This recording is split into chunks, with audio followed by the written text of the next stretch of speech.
Irmãos, vamos falar hoje no livro de Marcos, um assunto muito interessante. Marcos capítulo 14, do versículo 32 ao 42.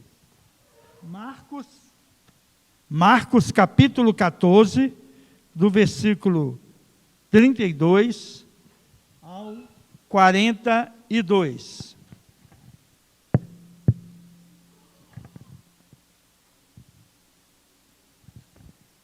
Puxa vida, 9 horas já, né?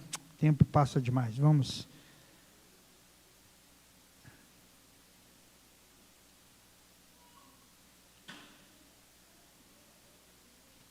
Marcos, capítulo 14, versículo 32 ao 42. É um texto conhecido, mas vamos examinar ele aqui e tirar algo precioso aqui nesse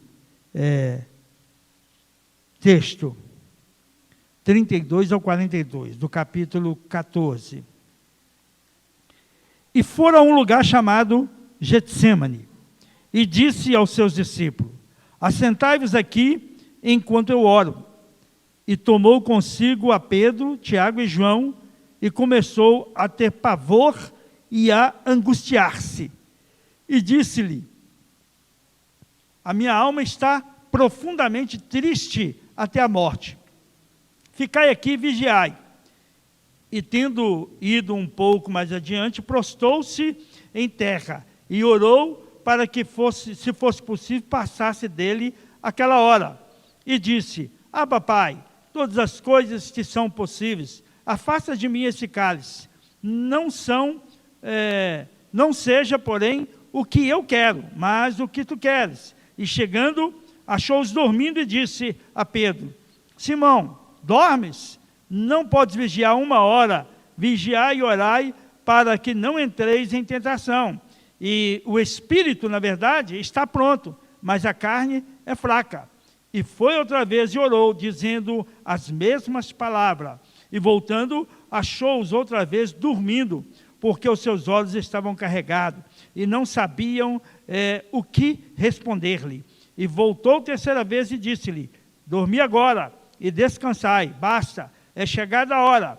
Eis que o Filho do Homem vai ser entregue nas mãos dos pecadores. Levantai-vos, vamos, eis que está perto o que me trai. Espírito Santo, eu estou em tuas mãos.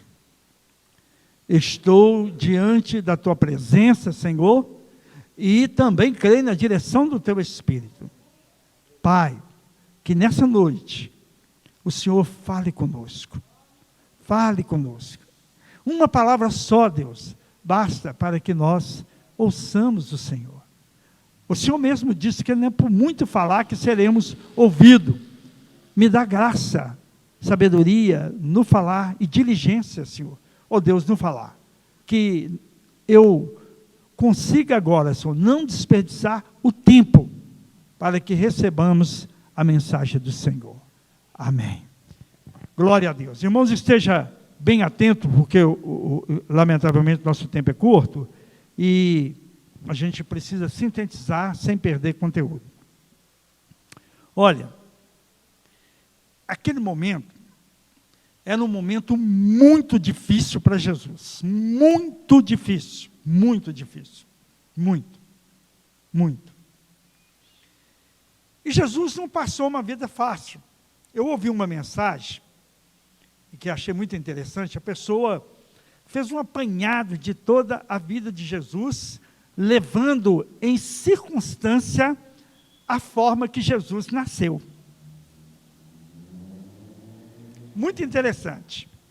Veja bem,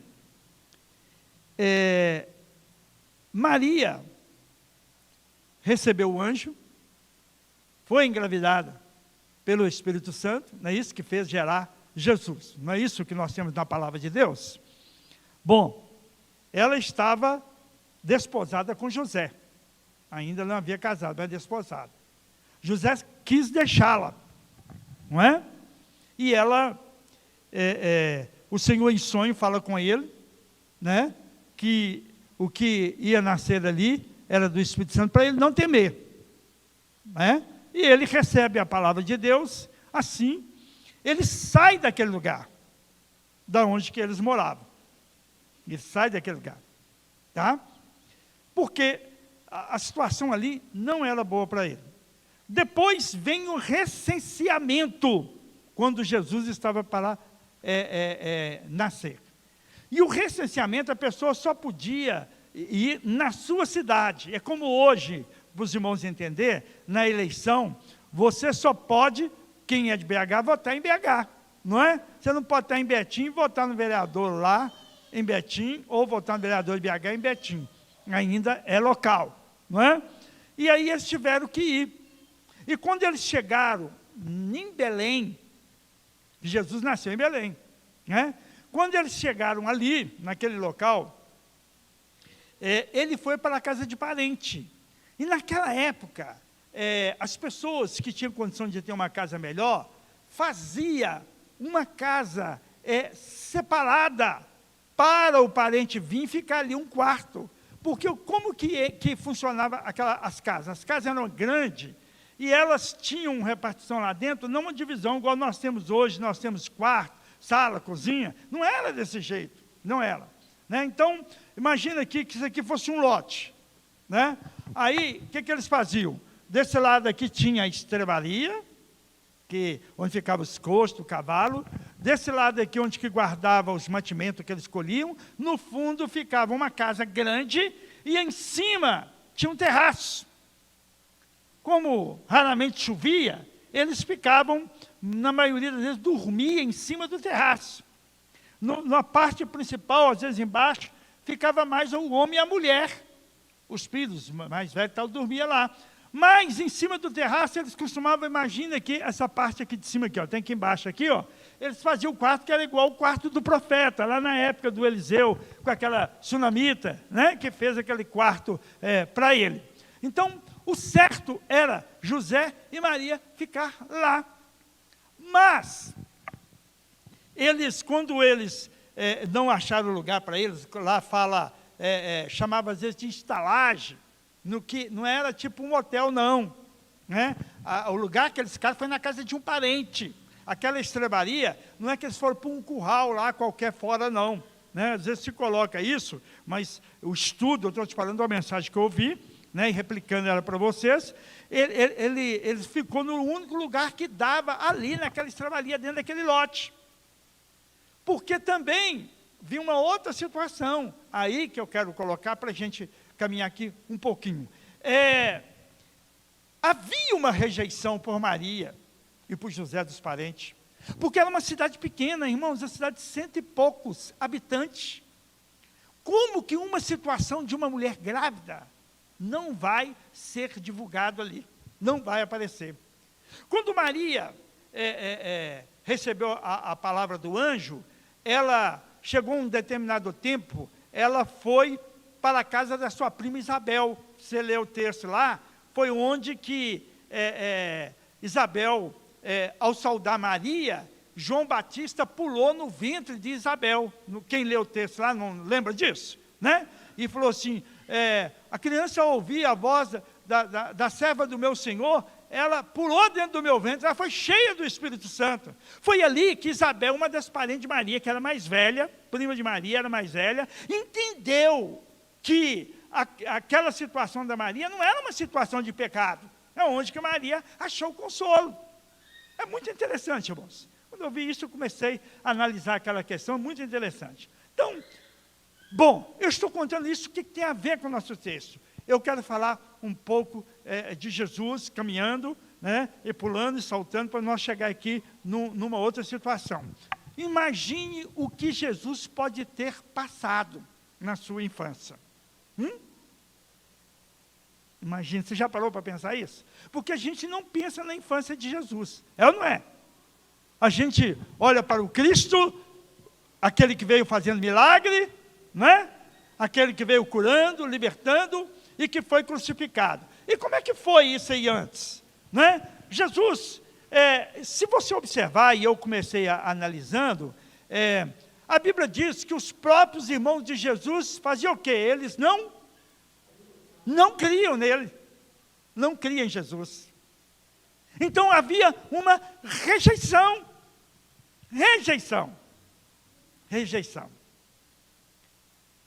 Essa questão da rejeição, ela é antiga.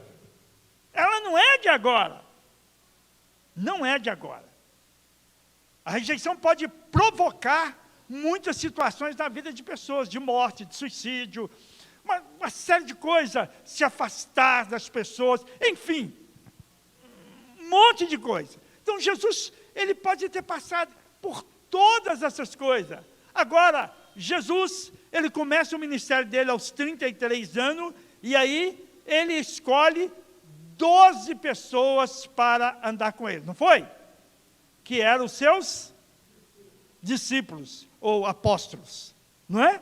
Discípulo é seguidor, apóstolo é o chamado. Muitos são chamados, poucos escolhidos, né? Então os apóstolos são os escolhidos, né? 12 apóstolos com Jesus. Ora, Jesus passou a andar com eles. Lá no Evangelho de João, você vai encontrar, em determinado momento, Jesus falou assim: eu já não vos chamo de servos, porque o servo não sabe o que faz, mas sim de quê? Então Jesus falou que eles eram o quê?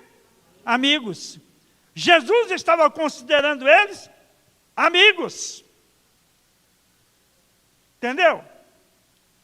Jesus estava considerando eles amigos. Mas eles precisavam entender isso também.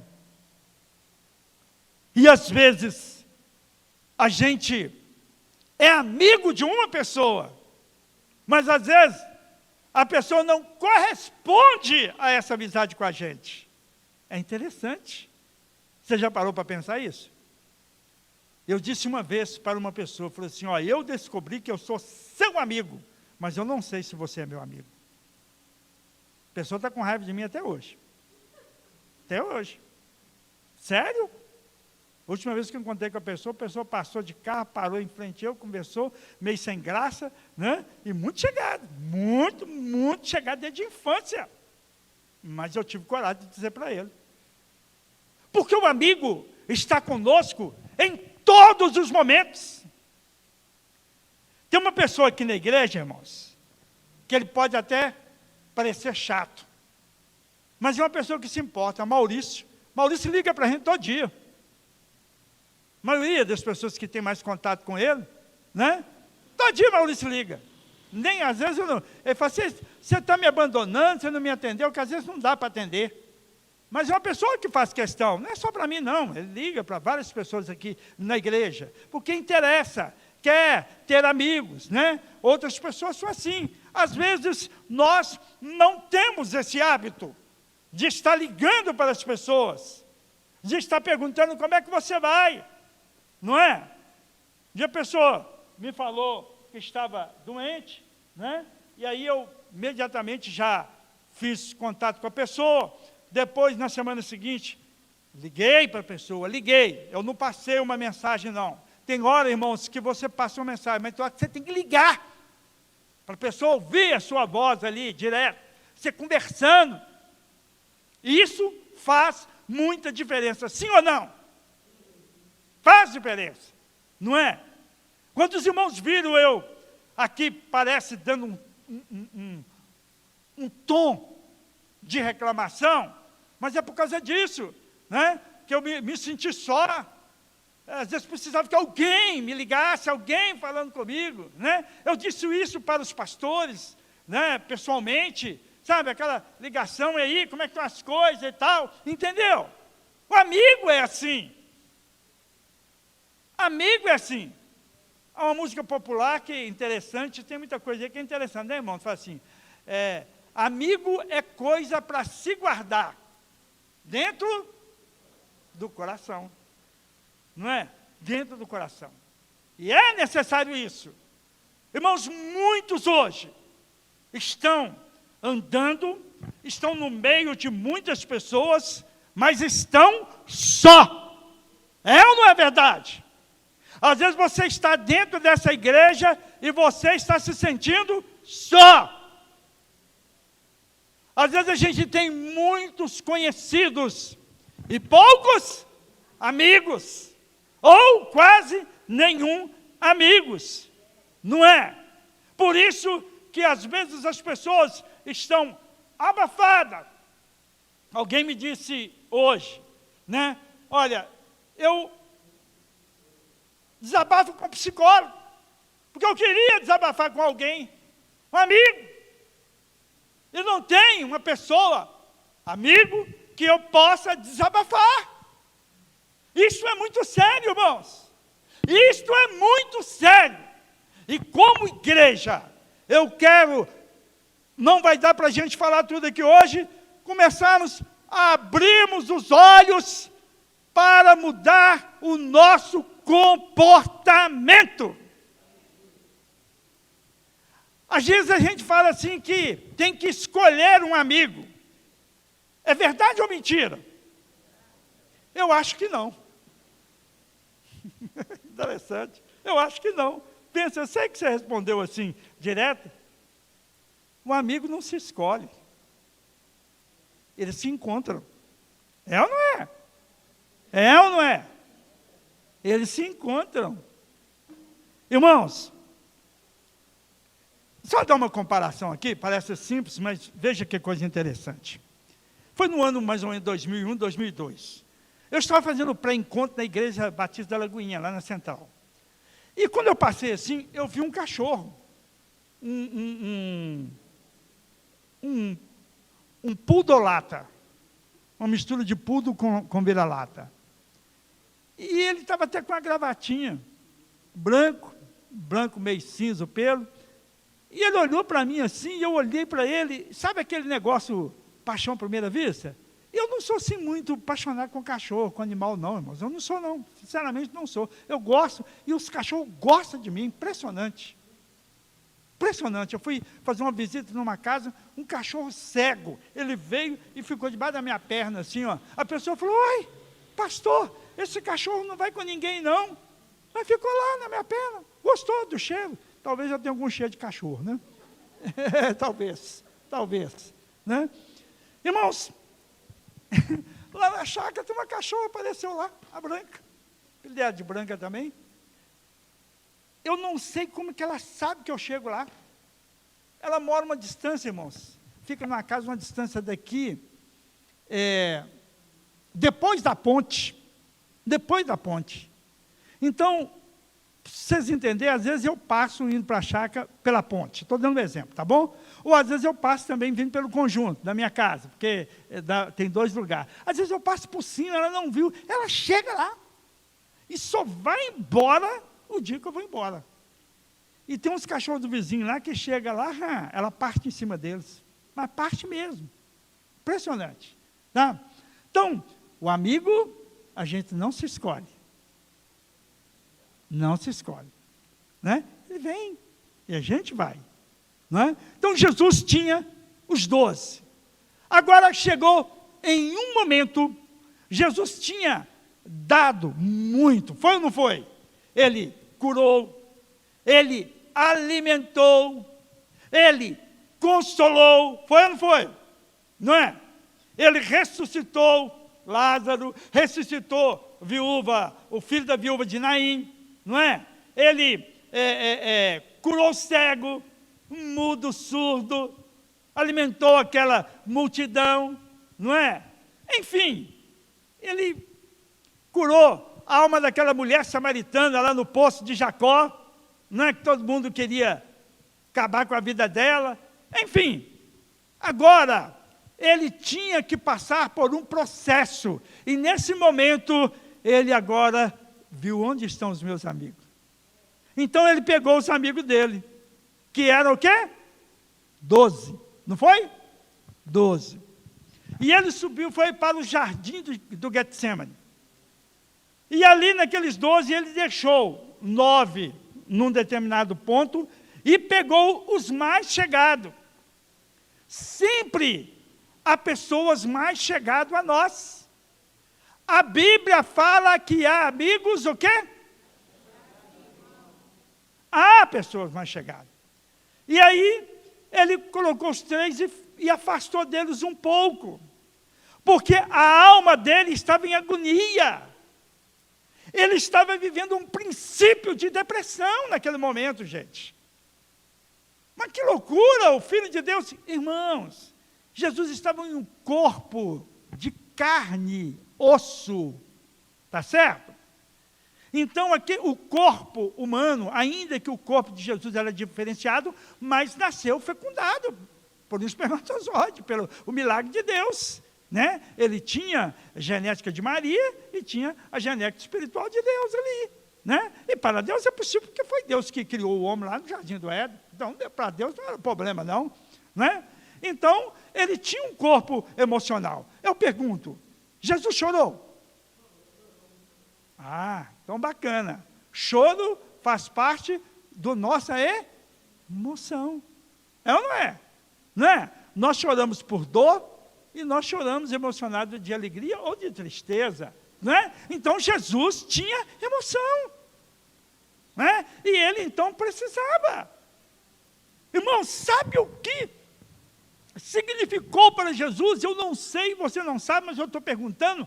Quando ele entrou naquela casa e aquela mulher começou a lavar os pés de Jesus, com as suas lágrimas molhando os pés de Jesus, com seus cabelos enxugou.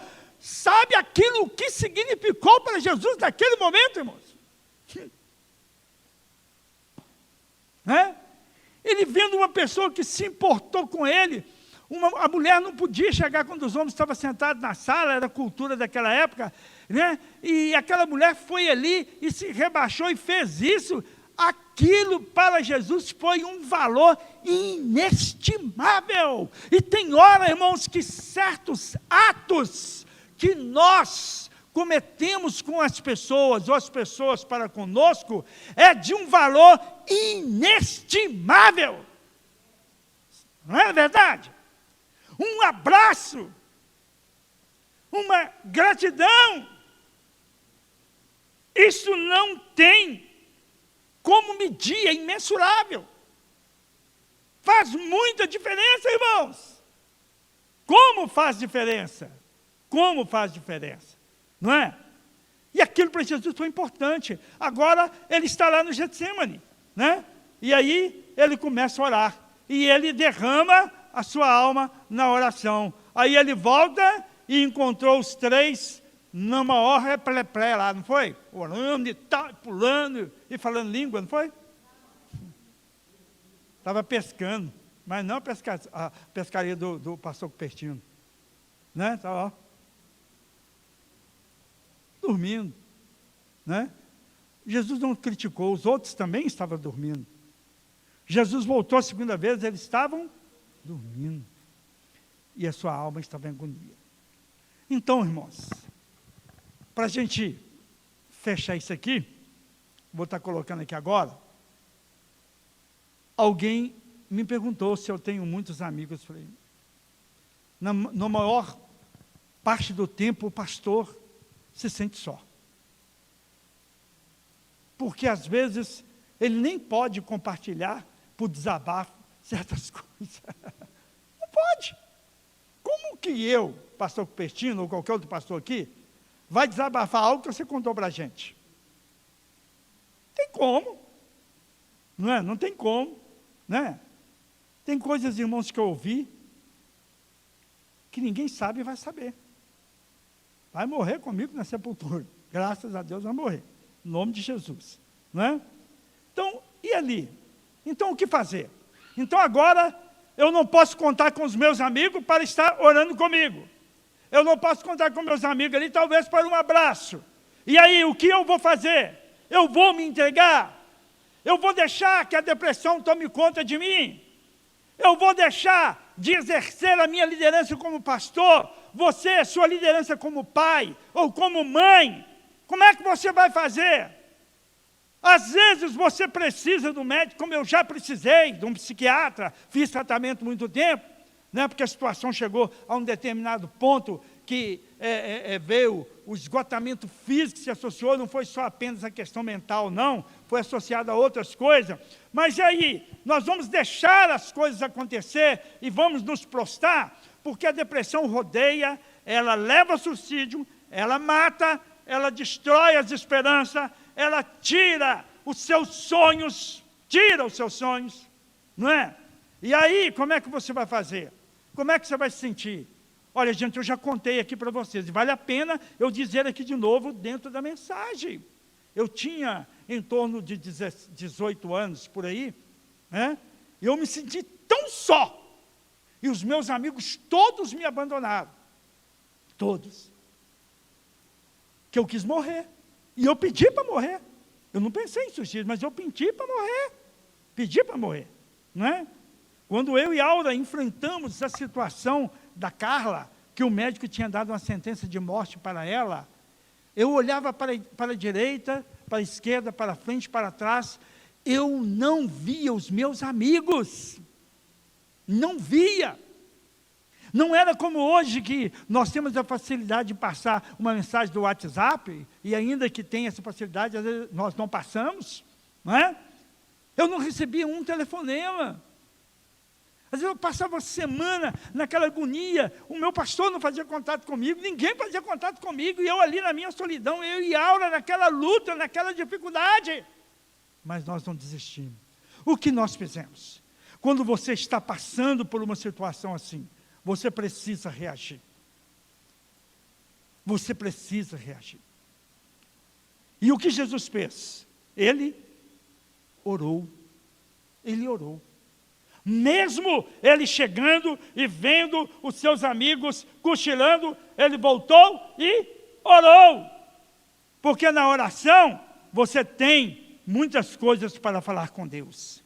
Martinho Lutero, um padre antigo que começou a anunciar que a salvação era pela fé, não pelas obras, né? E foi expurgado da igreja que ele participava.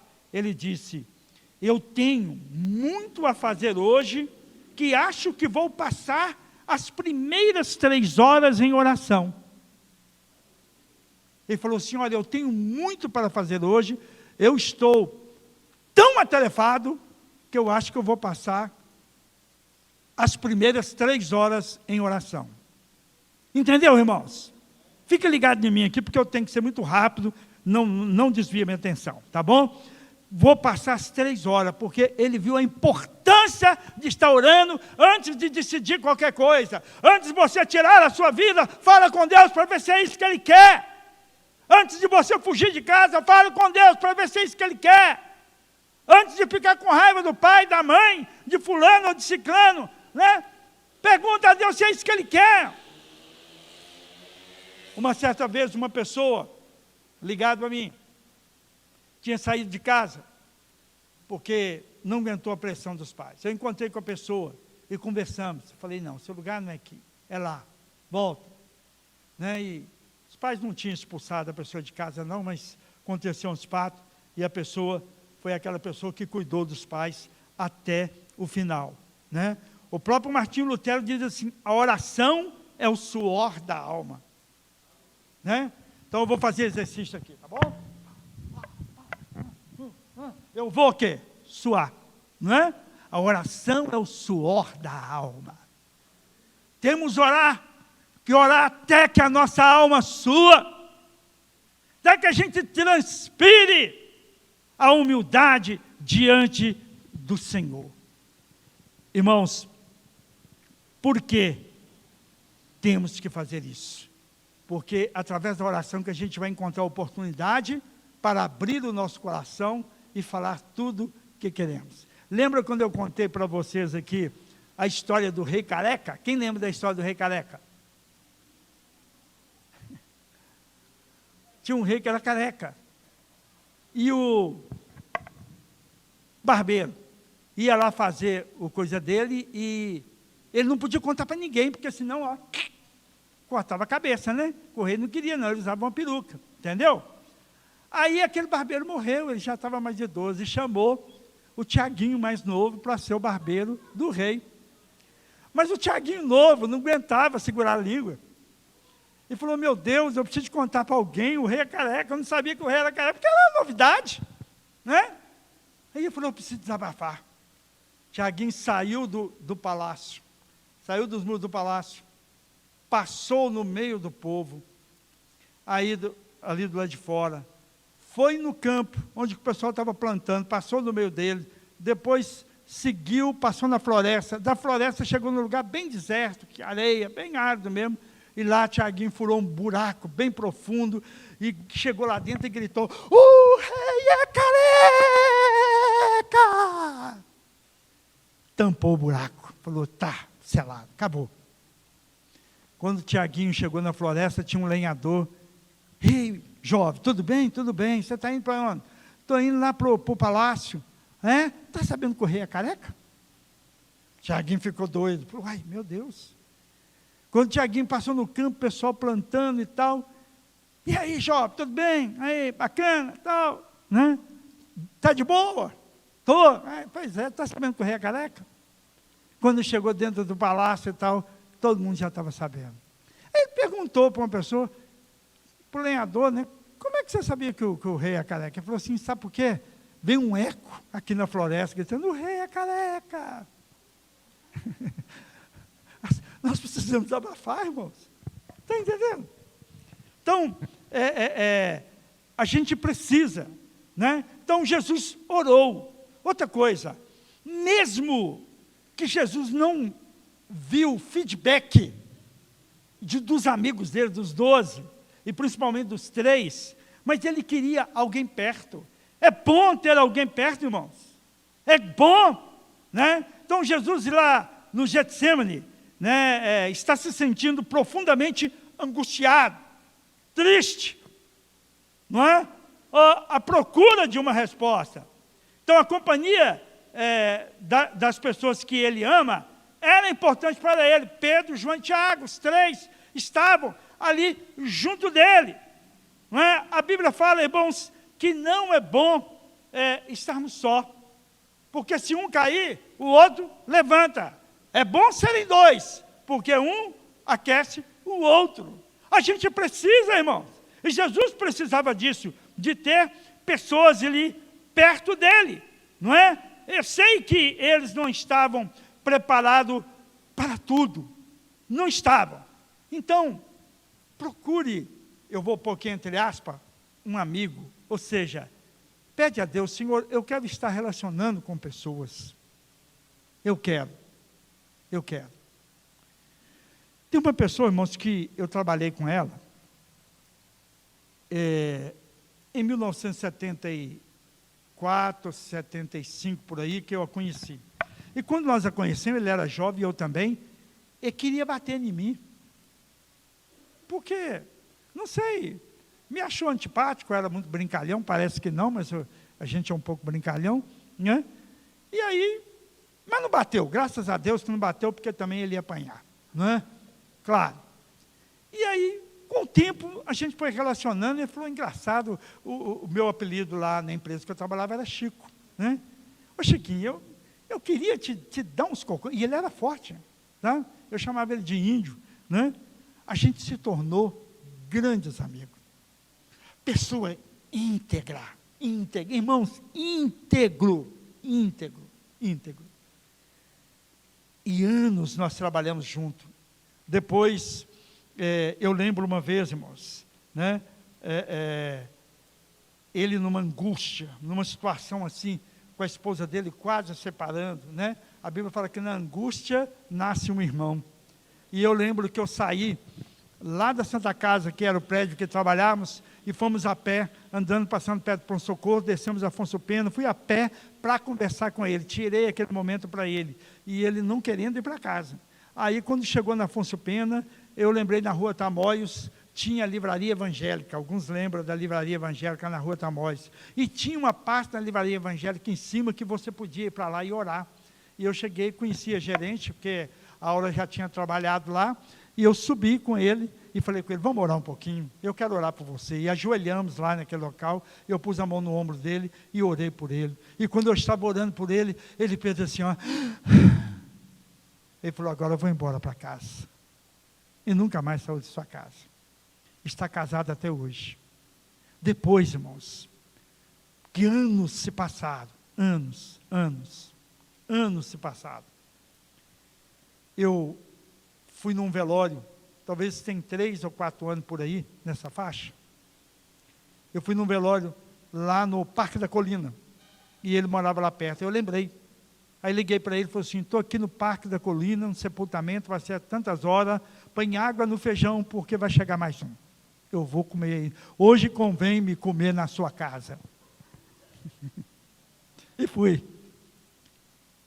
Que almoço, irmãos. Nunca comi um almoço tão maravilhoso como aquele. Porque almoçamos, e durante o momento que a esposa dele estava fazendo a comida, nós fomos conversando sobre as coisas do reino. E fomos conversando. Aí almoçamos. Aí de barriga cheia, o sono não veio. Veio a sobremesa. Na hora da sobremesa, eu fiz o apelo e ele aceitou Jesus. Hoje ele está numa igreja presbiteriana em Lavras. E este moço, que é meu amigo, ele e a esposa dele, ele ofertou para o lote durante esse tempo todo. De 3 em 3 meses ele mandava R$500 para nós aqui. Não é porque ele mandou dinheiro que ele é amigo, não, entendeu?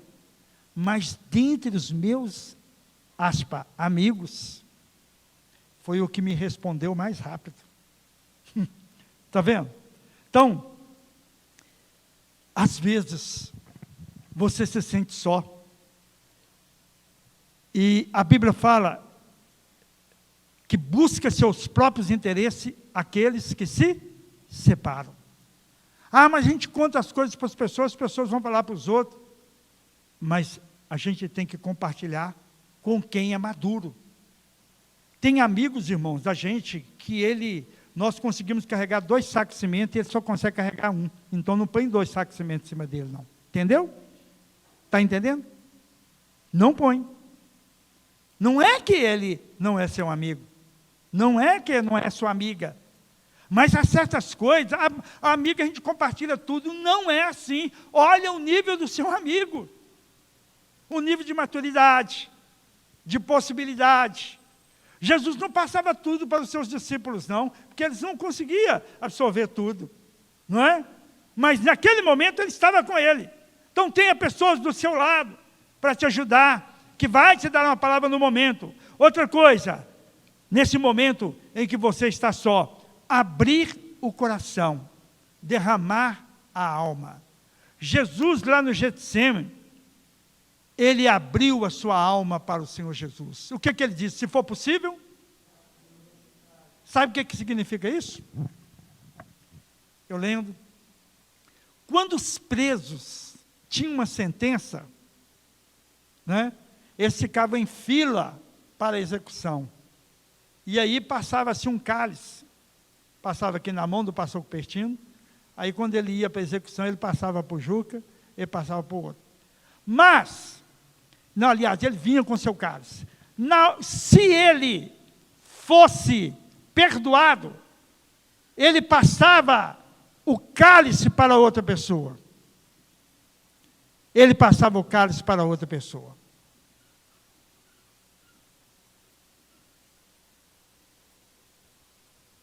Então, meus irmãos, era por isso que Jesus falou: Senhor, quem sabe pode acontecer o Senhor fazer eu passar esse cálice. Mas ele diz, contudo, seja feita a tua vontade. Abrir o coração para Deus. Irmãos, eu li um texto que eu nunca mais esqueci. Tem coisa que você não pode esquecer. Uma mulher que se converteu. E ela era do pagode. Era do antigo chamado relabucha. O que é relabucha? Dançar. E ela adorava aquilo. E ela converteu. E ela falou, agora eu não posso ir mais nessas coisas. Eu não faço parte mais daquilo. Minha vida agora é de Jesus. Mas teve um dia que ela não aguentou. Ela falou, eu não aguento, eu tenho que ir. E ela foi lá para o baile. E quando ela chegou lá, naquele lugar, ela começou a dançar com o rapaz. Aí o rapaz virou para ela e falou assim: você não aguentou, hein? E voltou. Ela tomou um susto, largou ele lá no meio. Ele nem entendeu porquê, também não entendeu porquê que falou aquilo com ela, que não conhecia ela. E ela saiu correndo e foi direto para sua casa e fechou a porta do quarto. E falou: Deus, eu não aguentei. Eu fui lá. Senhor, eu gosto muito de dançar, mas eu querer não dançar mais. Está entendendo? Eu querer não dançar mais. Então nós precisamos derramar a nossa alma diante de Deus. Senhor, essa aqui é a minha fraqueza, mas eu querer não isso mais para a minha vida. Eu quero, Senhor, uma nova postura diante daquilo que é bom do Senhor para mim. Ah, eu gosto de beber, eu gosto de fumar, mas eu querer não fumar mais, eu querer não beber mais, eu querer não adulterar mais, eu querer não odiar mais, não ter mais raiva da pessoa por qualquer forma, de qualquer maneira. Isso é importante, irmãos. E Jesus sabia disso. E para nós concluirmos, irmãos, há muita coisa, mas não tem como falar. Sua vida tem um valor. Sua vida tem um valor, ainda que muitos não acreditem, porque lá no princípio, filhos de pais separados, problema dentro de casa. Sabe uma coisa, irmãos, que eu queria muito quando menor, é que meu pai andasse segurando nas minhas mãos. Eu não tive essa oportunidade. Meu pai era um exímio tocador de instrumento de corda, ele tocava qualquer instrumento de corda. Eu arrebentei as cordas do violão dele. Ele falou: não arrebenta não, que eu vou te ensinar. Mas ele nunca parou para me ensinar. Eu lembro disso, irmãos. Eu lembro disso. Sabe?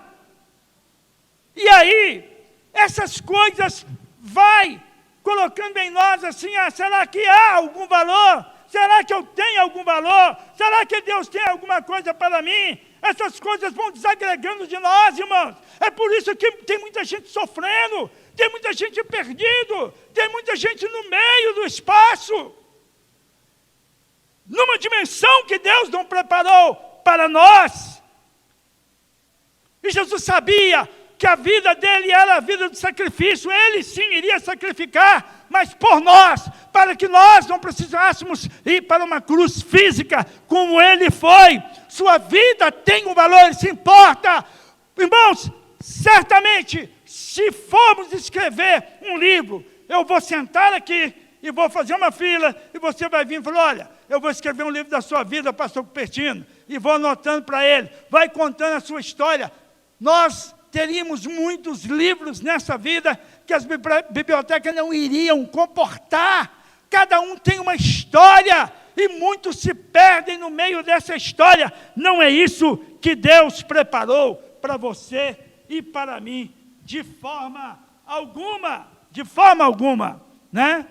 Então, Jesus, quando ele voltou, né, num dos seus períodos de oração, ele encontrou aquela turma dormindo, acordou ele e falou: poxa vida, vocês não podem vigiar nem um pouco comigo, né? Eles, aqueles amigos, não valorizaram, não entenderam a luta de Jesus ali no Getsemane. Por isso eles estavam com sono, né? Mas o que Jesus fez? Os abandonou? Não. Estimulou eles a orar, né? Orai e vigiai, porque a carne é fraca. A carne é fraca, né? Por isso, irmão, não desista. Mesmo que as pessoas que você ama não valorizem a sua vida, não desista. Mesmo que essas pessoas que você ama não te entendam, mesmo que elas não reconheçam a autoridade da sua dor, mesmo que não entendam ou compreendam os motivos do seu abatimento, mesmo que não reconheçam o potencial da sua luta, e mesmo que não estendam a mão para ajudar. Não desista. Não desista. Porque Jesus passou tudo aquilo para que nós pudéssemos compreender e seguir. Porque Paulo, na sua sabedoria vinda de Deus, ele falou assim: em Cristo, nós somos o quê? Mais do que vencedores. Mais do que vencedores. Entendeu? Então, não fique só. É hora de verdadeiramente nos apresentarmos como amigo e recebermos como amigo. É importante. Pense a minha situação, irmãos. Pense a minha vida, a do pastor Cupertino, como homens comum, que somos como vocês, né?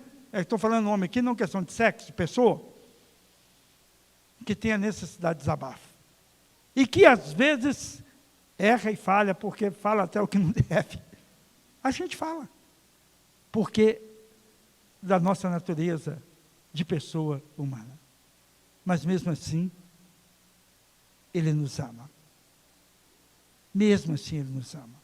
Com todas essas falhas, com todos esses defeitos, Ele vai nos aprimorando. Paulo passou num processo de mudança. O pastor Cupertino falou aqui no domingo, na mensagem, quando ele teve aquela ceguidão, e ele foi entendendo esse processo de Jesus na vida dele. Então não desista, né? O título dessa mensagem é o valor de um amigo. Se encontrar um amigo, valorize ele. Valorize. Valorize. Não tenha nenhuma restrição para poder ajudar um amigo. Não tenha. Não tenha. Jesus falou: se o seu inimigo quiser a sua capa, dá ele o que também? A túnica. Não é? Se ele quiser que você ande 1 milha com ele, ande 2. Ele falou isso para o inimigo e para o amigo. Está entendendo? E para o amigo. Ah, mas tem amigo que já me traiu. Eu acredito. Me trai mesmo. Pode acontecer. Jesus não foi lá, a turma não estava dormindo, mas Jesus não desistiu dele. Se Jesus desistisse dele, eu não estaria falando aqui hoje. Você não estaria aqui. Entendeu? E você está aqui, passei um pouco da hora, mas para estimular. Sabe, meus irmãos, não estou aqui desfazendo de psicólogo e psiquiatra. Os escritórios estão cheios, porque nós não queremos a mudança. E nós temos que buscar lá no céu. Sabe, vamos acabar com essa questão que eu fico com vergonha, que quando acontece isso, alguém me chama a atenção, eu fico com... Não, não. Leais são as feridas feitas por aqueles que amam. Leais, leais. Quando alguém te dizer algo, que você não gostou, reflita bem. Alguma coisa sinalizou dentro de você. Eu já disse para vocês, tem pessoas que chegou, pastor, eu queria muito que o senhor estivesse lá. Sabe, eu fiquei chateada com o senhor, porque o senhor não estava lá. Eu já ouvi isso. E eu fiquei muito chateado na hora, nervoso. A pessoa não estava entendendo, mas depois eu fui refletir. E percebi, puxa vida, que ignorante que eu fui, que estúpido que eu fui. Eu sou importante para a vida da pessoa. Eu não pensei nisso. Eu estava pensando só no meu lado, que eu não podia e tal. Era simples. Olha, eu sinto muito. Da próxima vez não vai ser assim. Eu vou estar. Sabe, irmãos, eu fui a um velório esses dias, e chegando lá, dei uma palavra, eu não sei, acho que eu criei o hábito de falar em velório, que eu até gosto de falar em velório. Aí, uma das filhas daquela mulher falou assim, pastor, o senhor está lembrado que o senhor estava no velório do papai, e isso já foi anos. Aí eu lembrava que eu tinha ido num velório da família. E ele disse assim, sabe, foi tão importante o senhor ter tido lá aquele dia, e hoje também. Nós estamos muito felizes com a presença do senhor aqui. Sabe, a pessoa que faleceu não é aqui da sede. E aí, ela falou assim, lá o senhor profetizou para a mamãe, e eu não esqueci, anos e anos atrás, que mamãe iria viver uma vida bem vivida, uma velhice boa, e iria morrer tranquilo, e mãe morreu do jeito que o senhor falou. porque ela tinha sofrido muito, o marido tinha tido uns problemas de cabeça e tal na época, né? Hoje uma pessoa me disse algo também, de um velório que foi até aqui na igreja, não lembro. E a pessoa falou, contou algumas coisas e tal, que eu fiz, falou, pastor, o quanto o senhor ajudou. Eu não lembro dessa morte, não lembro desse velório. Mas nós, irmãos, marcamos a vida das pessoas. Está entendendo? Nós marcamos para o bem ou para o mal. Então, a partir de hoje, você que está me ouvindo, vamos ter uma atitude diferente. Primeiro, vamos deixar ser ajudado. Vamos deixar ser acolhido. E vamos ser acolhedor. Vamos ser ajudador. Vamos criticar menos e aceitar mais. Jesus poderia ter criticado os seus discípulos que estavam dormindo. Cambada. Na hora que eu multipliquei o pão, você estava com a boca cheia lá, boca nervosa, comendo, né? Nisso, na figueira, quando eu mandei ela secar, vocês viram isso, aquilo. Ele poderia ter julgado tudo isso, irmãos. E nós temos esse sentimento, viu? Às vezes a gente joga na cara da pessoa as coisas, não é? Não é verdade? Estou falando nós, falando vocês, não nós, eu também. Mas nós precisamos ter uma nova postura, porque é isso que Deus quer. Porque nós falamos que somos uma família de Deus. As pessoas conversam aqui, a gente fala assim, olha, agora eu vou te apresentar a nova família de Deus. Todo mundo bate palma e tal, é maravilhoso, é acolhedor, é lindo, e deve ser feito isso. Mas, devemos na prática estar falando isso. Está me ouvindo? Está me entendendo? Está ligado aqui? Esta é a igreja de Jesus. Este é o Cristo que padeceu por nós, para nos dar esta paz e essa garantia. Deus te abençoe, né? Poderíamos concluir até de outras formas, mas o tempo foi além do permitido, mas era necessário ouvirmos essa palavra. Eu desejei muito no meu coração falar isso para vocês, porque é uma dor que eu passo também, é uma dor que eu passo.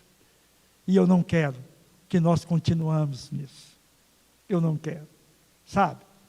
Precisamos voltar ao início de tudo. Encontrar com Jesus outra vez. Talvez precisamos voltar ao jantar do final de ano, de vez em quando. Não digo talvez todo final de ano, mas precisamos, pelo menos para ter algum momento junto, né? Precisamos de uma simplicidade que perdemos. Precisamos aceitar os outros, mesmo que muitas vezes as pessoas não são igual a nós, não é? Às vezes a gente precisa abraçar uma pessoa que está fedendo, é verdade, pegar na mão da pessoa que está cheirando mal, isso acontece demais. Precisamos. Vamos ficar de pé, vamos falar com Deus, vamos orar neste momento. Vamos agradecer a Deus por essa palavra. Se essa palavra te abençoou, passe ela para outras pessoas. Fala para ir lá no YouTube, ouvir essa mensagem, para abençoar. O objetivo não é propaganda não, é divulgação, porque precisamos disso. Precisamos. Sabe, meus irmãos, eu posso ser rude muitas vezes com vocês, mas eu amo vocês. Eu tenho o maior prazer de pegar na sua mão. Eu tenho o prazer de te dar um abraço, ainda que não estamos podendo fazer muito isso, mas eu tenho. Sabe, às vezes pode parecer que eu não preocupo com você, mas preocupo. Sabe, um sinal de fumaça na sua vida, você pode ter certeza que eu estou presente. Às vezes, direto ou indiretamente, estamos juntos, porque queremos sim, sabe, envelhecermos junto, sermos amigos de verdade, sermos uma família de Deus e podermos resgatar aqueles que estão aflitos, desanimados, caídos, perdidos, que não tem ninguém.